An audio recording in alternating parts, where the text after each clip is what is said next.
একের পর এক নতুন খবর আসছে বাংলা টেলিভিশনের জনপ্রিয় ধারাবাহিকের সম্পর্কে। এই মুহূর্তে জি বাংলার যে ধারাবাহিকটি সবচেয়ে বেশি ট্রেন্ডিংয়ে আছে তা হলো চিরদিনই তুমি যে আমার।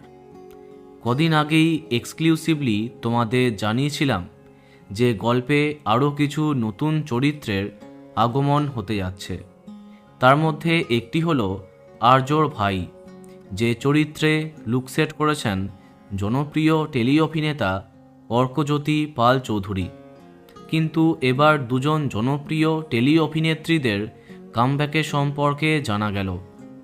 এই ধারাবাহিকের মাধ্যমে সেই যমুনা ঠাকির পরে আবার টেলিপর্দায় ফিরছেন জনপ্রিয় টেলি অভিনেত্রী দেবযানী চ্যাটার্জি।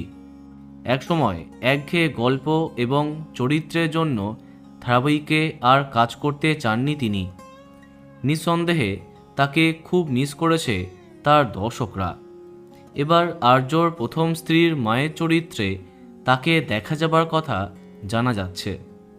অন্যদিকে অনেকে বলছে আর্যর মা হবেন তিনি, কিন্তু টেলিপাড়াতে জানা গেল আর্যর মায়ের চরিত্রে যিনি লুকসেট করেছেন তিনি টেলি অভিনেত্রী সুচিস্মিতা চৌধুরী।